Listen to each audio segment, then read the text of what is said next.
This is lecture number 15. We're going to be exploring vision, and of all the senses that psychologists have studied, clearly the most research has been in the area of vision. We are a visually guided species, and so that makes perfect sense that psychology work in this area, in the area of sensation and perception, would be dominated by the work on visual processing.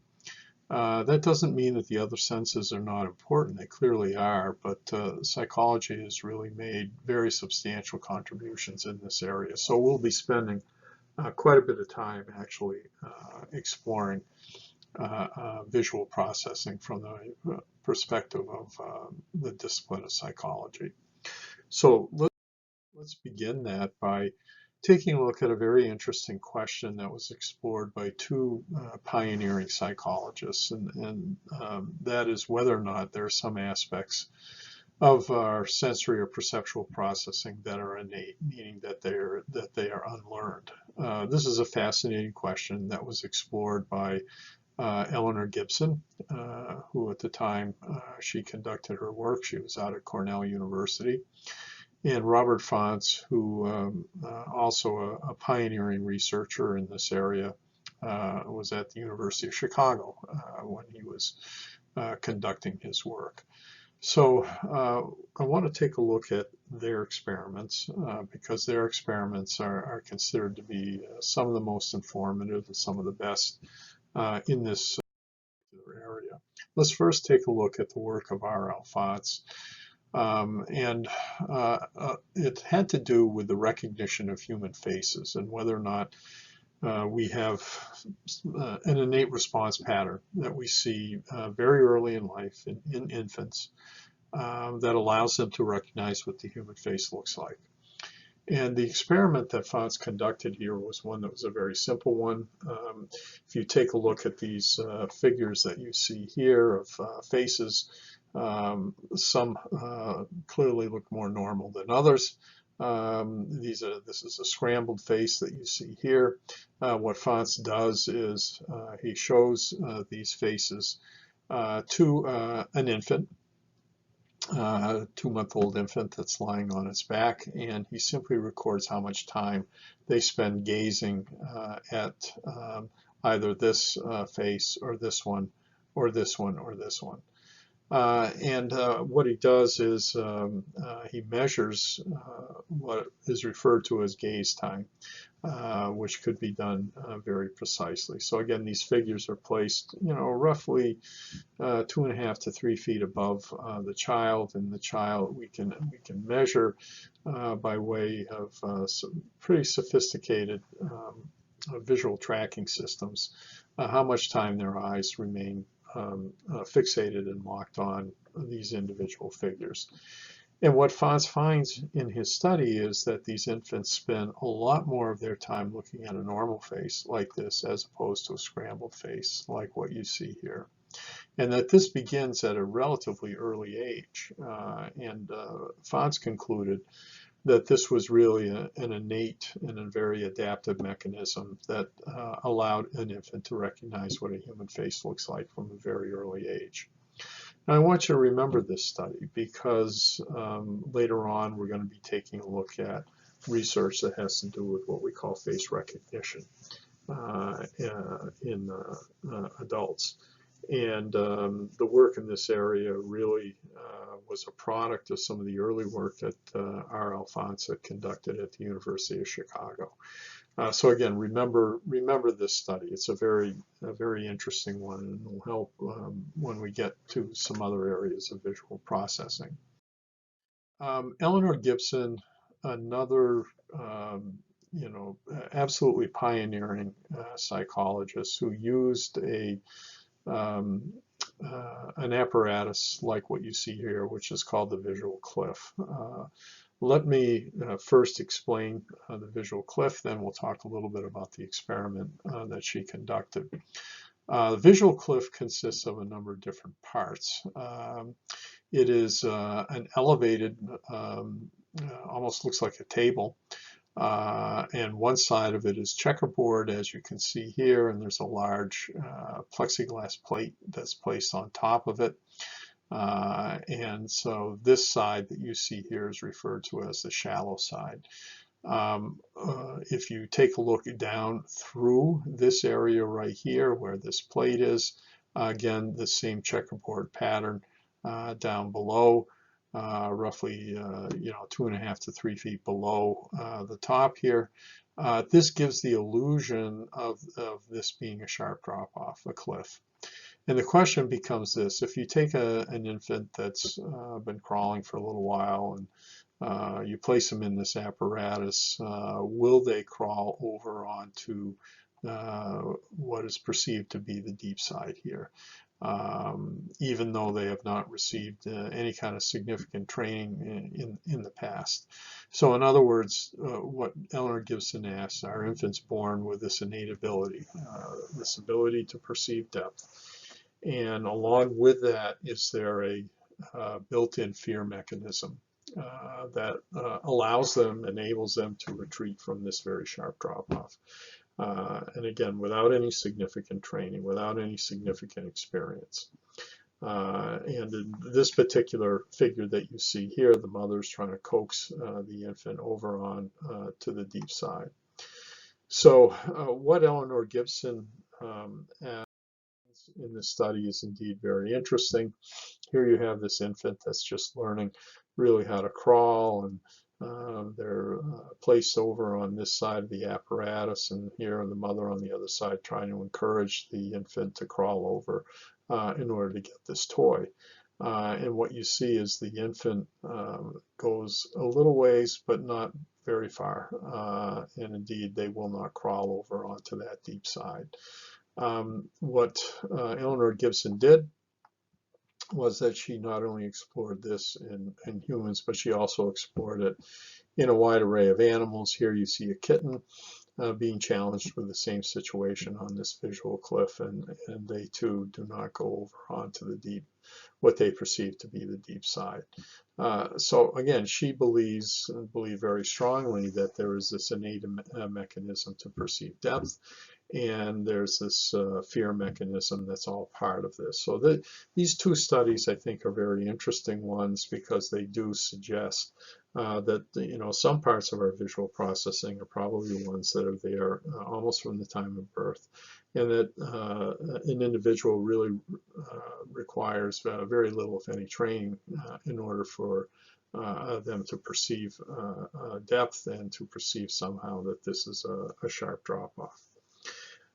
If we take a look at some of the anatomy of the eye, and I think that should be our next objective, is to take a look at some of the basic parts of the eye that you should be familiar with. Of course, here is the exterior of the eye here.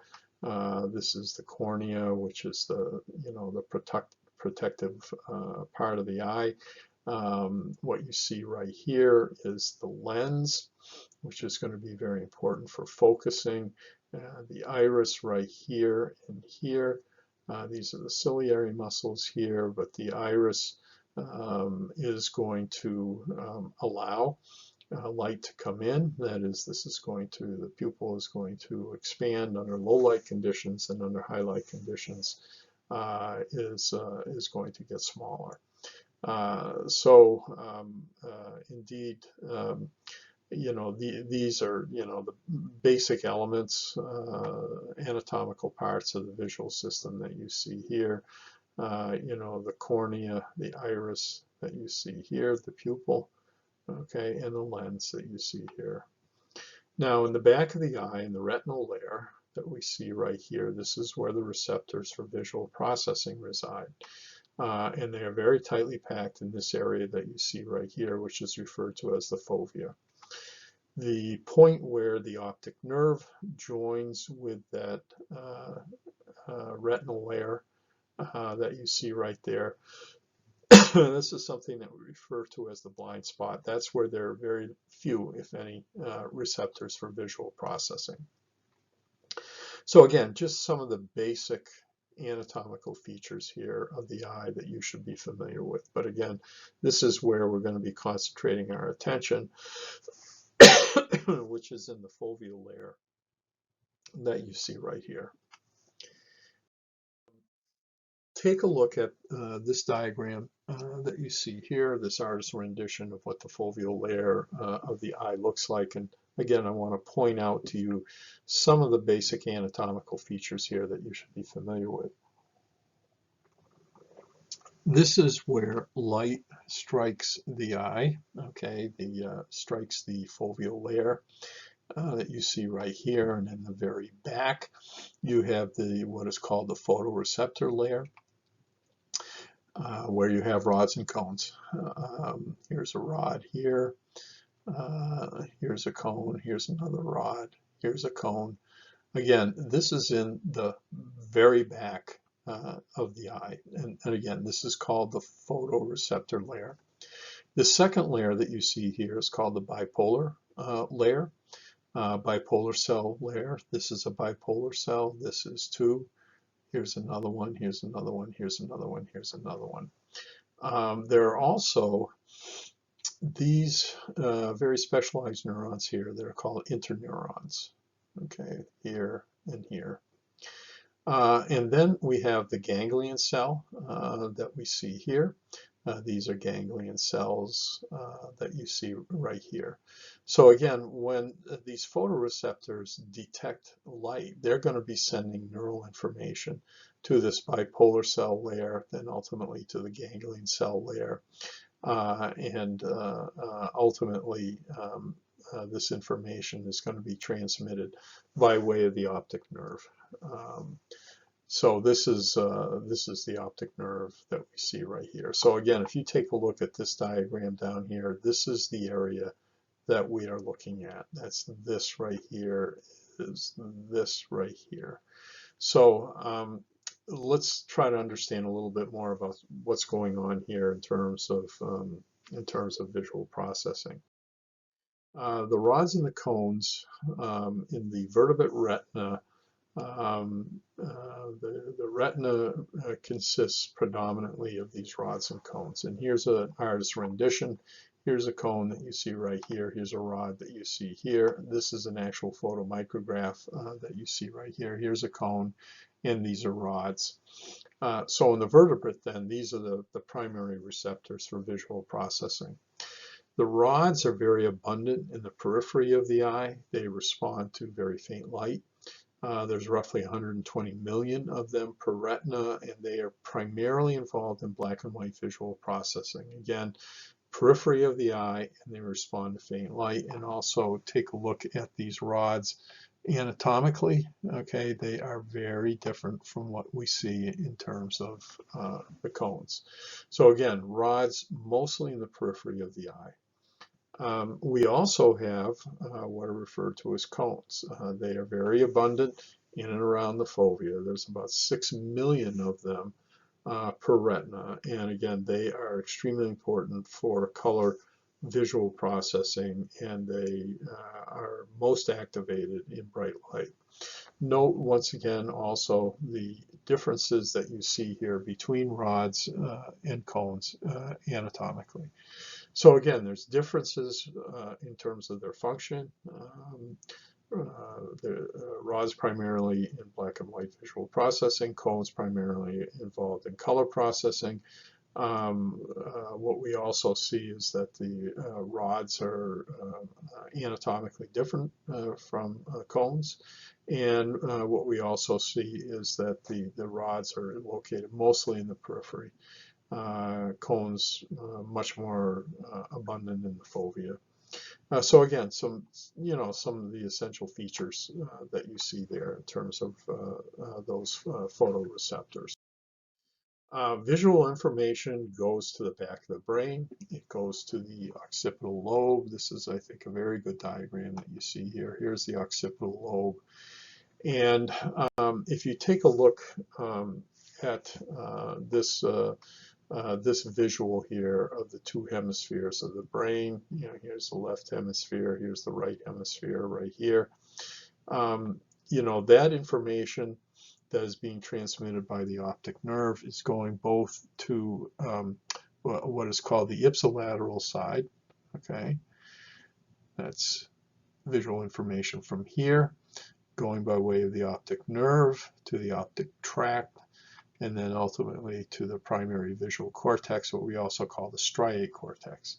That information also is going across to the other hemisphere of the brain.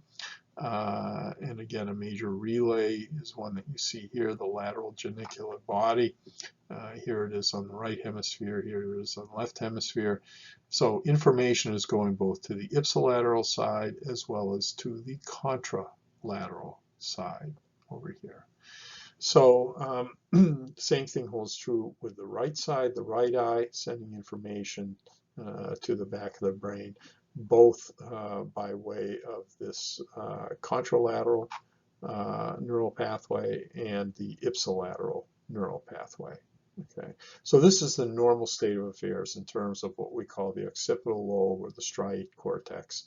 That information, visual information, going from the eyes, going to the periphery, that are going to the back of the brain, as you see here. Two groundbreaking studies in this area, one from a number of years ago by Hubel and Weisel, who won the Nobel Prize for their work, taking a look at single neurons in the striate cortex, and then later on, more recently, the work of Nancy Kanwisher and Leslie Ungerlieder in the area of face recognition. So we're going to be taking a look at these groundbreaking studies, and they are indeed considered to be some of the most important ones in the field of psychology.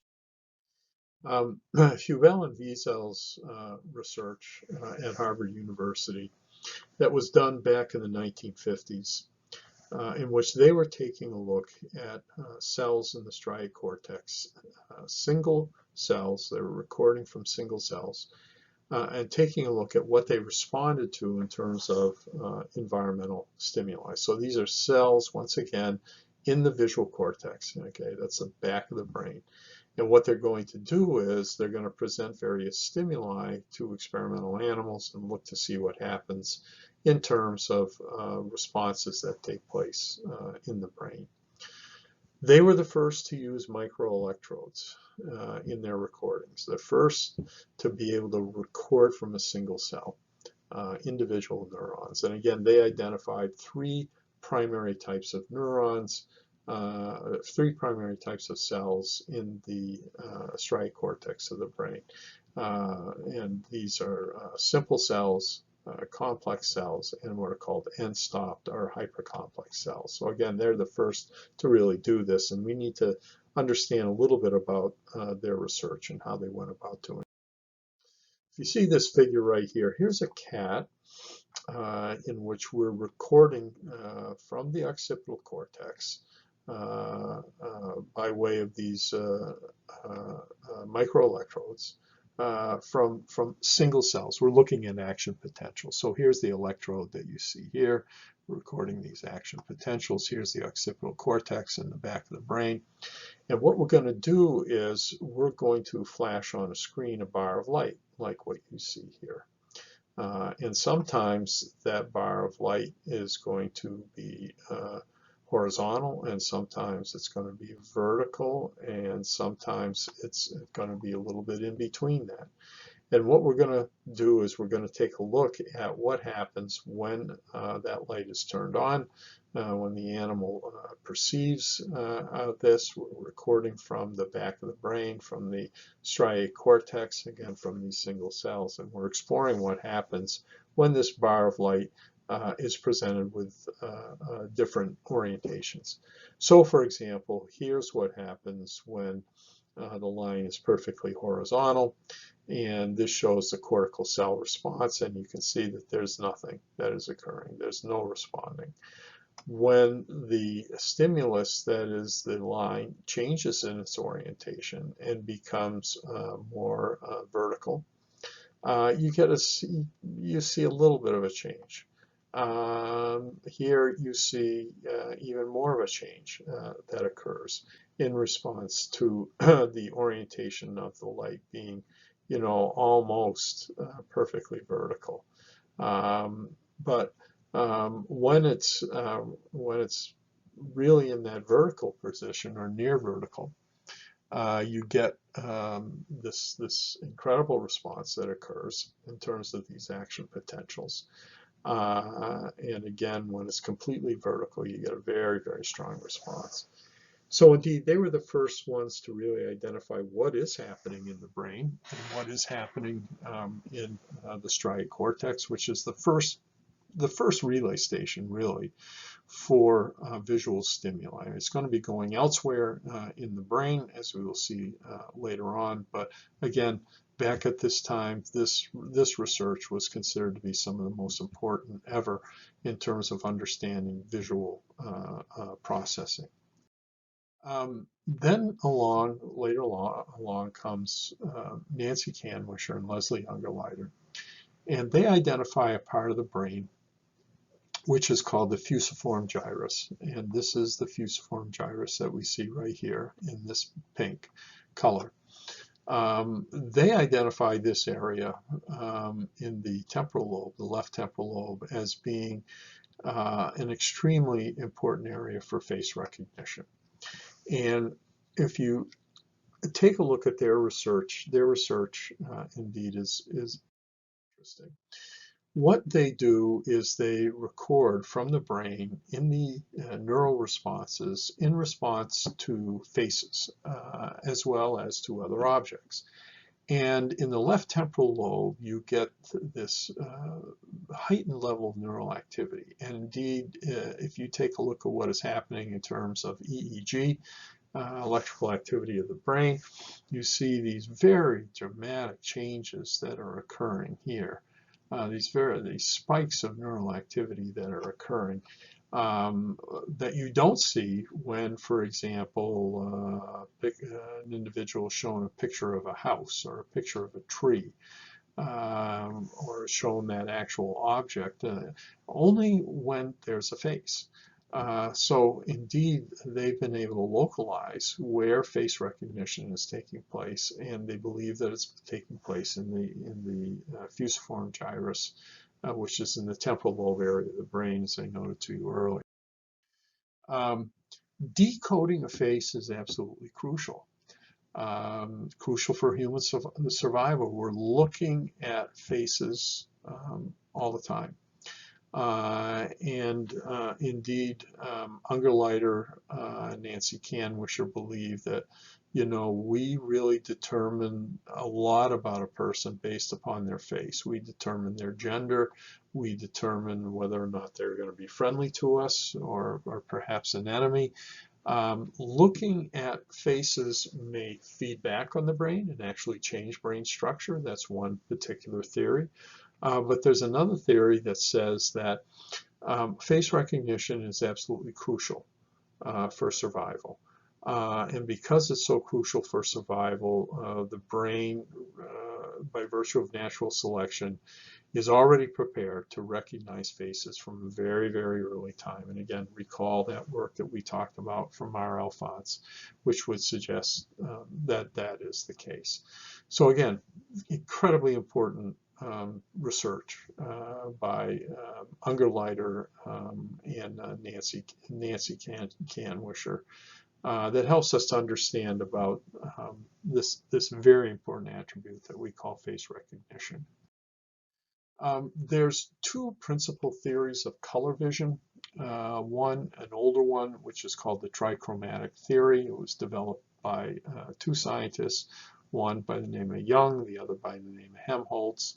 Originally was the Young-Helmholtz theory, but now it is called the trichromatic theory. And this really suggests that we perceive color through different rates, by way of different rates of responding by cones.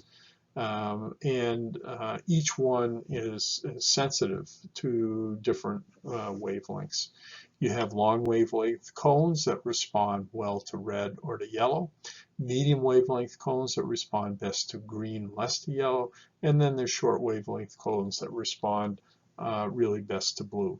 So again, this is called the trichromatic theory, and again, this is a a visual that you could have in mind looking at this. So the trichromatic theory is one that really attracted a great deal of attention in terms of trying to understand color visual processing. Along came another theory, which was called the opponent process theory, and that really is saying that the way in which we perceive color is by way of opposites. So, for example, there's a continuum from red to green. There's another continuum from yellow to blue. So the mechanisms in the brain that are responsible for this are perceiving color on the basis of a continuum. And one of the fairly recent changes in this theory is that the bipolar cells are really playing a very important role here in terms of being excited by one set of wavelengths and being inhibited by another set of wavelengths. And again, here's a visual here for this chromatic theory. Again, you have this red-green continuum and this blue-yellow continuum. Again, it's thought that we are really perceiving color as a function of paired opposites, the red to green and the yellow to blue. And again, there are different cells that respond to this in terms of the color receptors in the eye. They're responding to different wavelengths. Take a look at various tests for color blindness. This is one of the more common ones that you see here.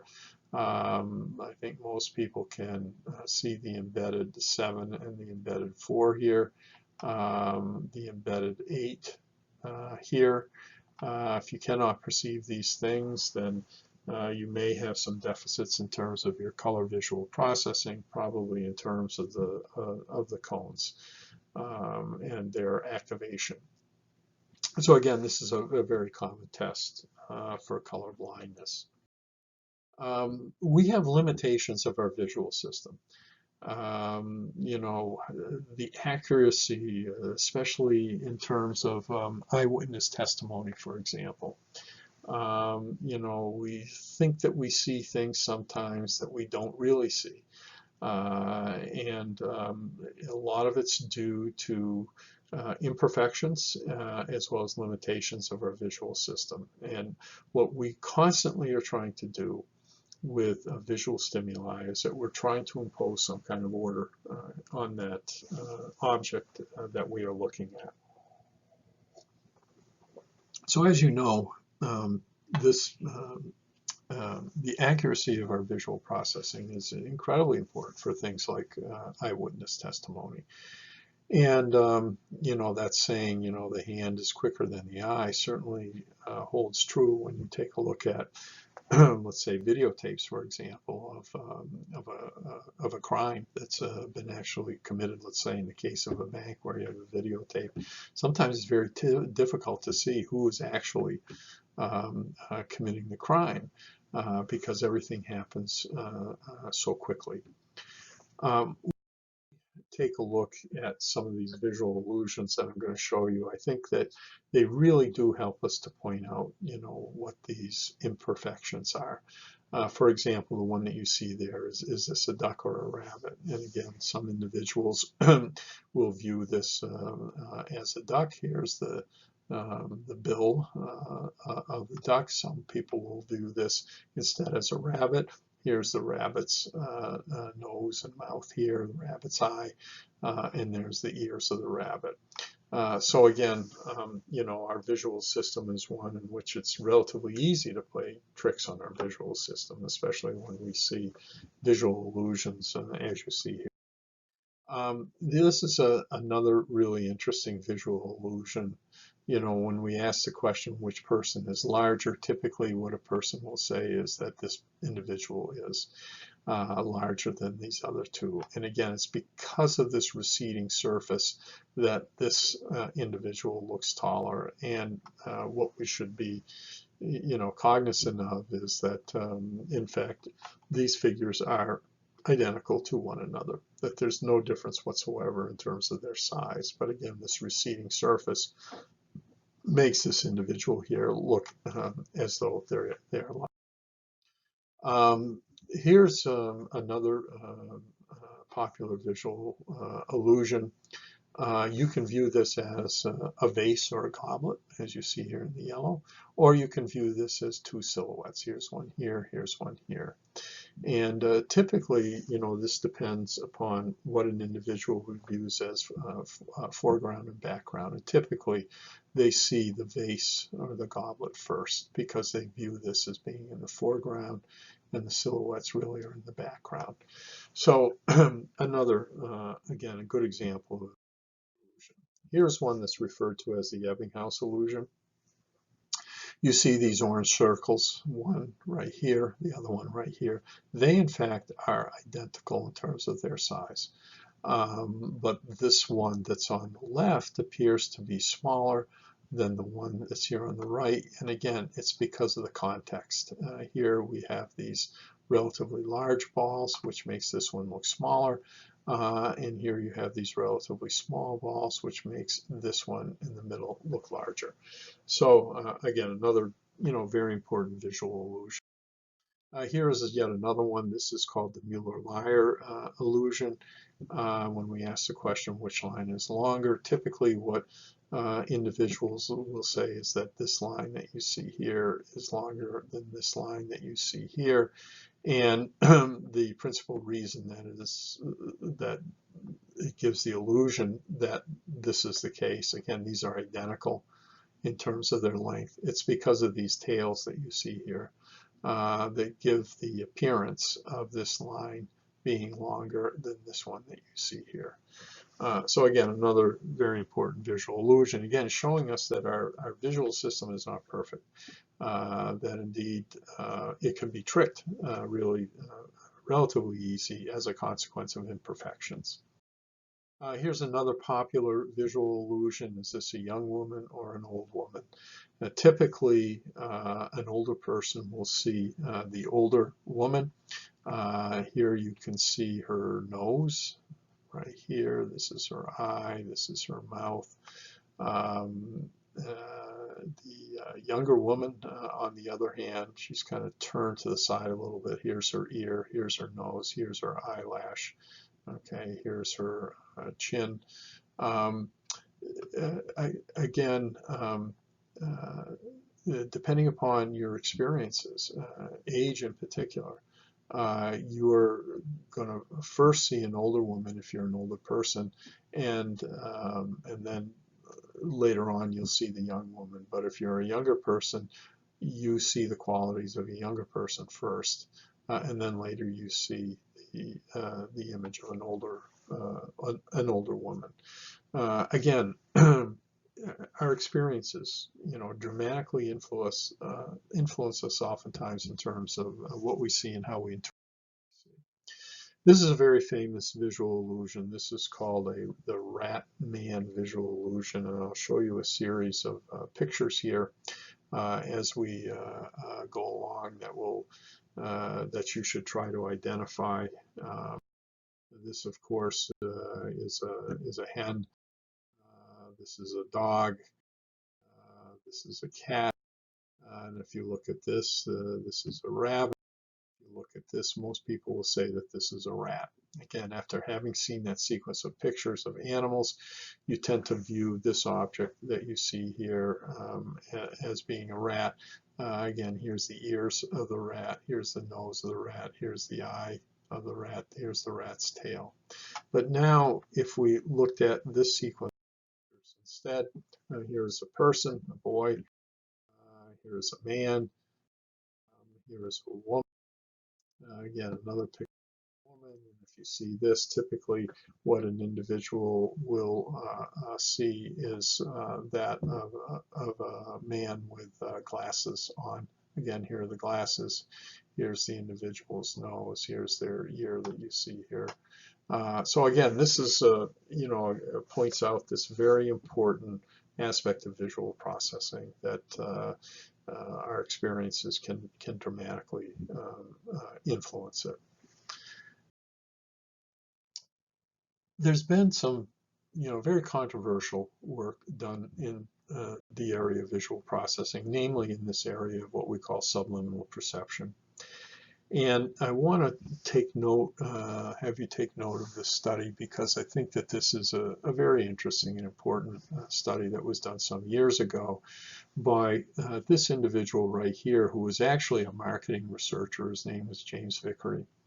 And what he did is he went into a movie theater in New Jersey and made arrangements with the movie theater to have a feature-length movie shown, and then these messages flashed on the screen at very weak intensity and very rapidly. And this one simply says, "Hungry?" with a question mark, "Buy popcorn." And then what Vicary does is he measures, how the activity at the concession stand in terms of the purchasing of popcorn, the purchasing of other things like candy and like soda, for example. And what Vicary finds is that when these messages are shown to movie theater goers, they don't even really recognize anything different. That is to say, these messages are being flashed on the screen very, very rapidly and very, very low intensity.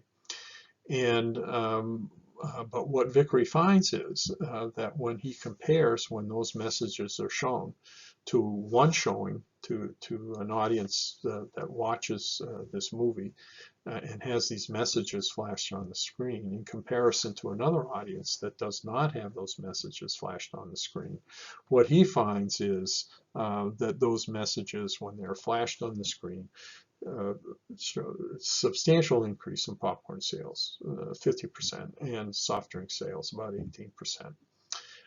So again, this is what you're seeing in these audiences that are shown these messages, but they're not even aware of it.